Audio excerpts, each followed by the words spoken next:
पैसे मिळवण्याचा धंदा करावा आणि काही जमला नाही तर मटका पिटींचा धंदा करावा.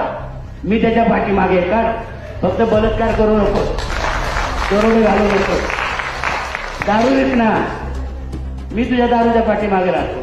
कोण पोलीस येतो झाटलीन बघतो मी. राजकारणाचा आणि लढाऊ राजकारणाचा इतिहास आहे. ज्या भाड्यांना माहीत नाही त्यांनी जरा नीट थोडा अभ्यास हवा की मी कुठल्या धर्तीचा कार्यकर्ता आहे आणि कुठल्या लायकीचा आहे. त्यांच्या शाखा काढून त्यांच्याकडनं पैसे उकळून हे काय झाटवून पडतात काय. आणि म्हणून कुणाचा जास्त नशा चढली असेल ना त्यांना सांगा नीट उतरवून घ्या, नाही तर आमच्याकडे फार चांगलं जालिम औषध आहे, आम्ही चांगलं उतरवतो. परमपूज्य डॉक्टर बाबासाहेब आंबेडकरांचा, ज्योतिबा फुल्यांचा, ज्योतिबा फुल्यांचा, छत्रपती शाहू महाराजांचा, अण्णाभाऊ साठेंचा,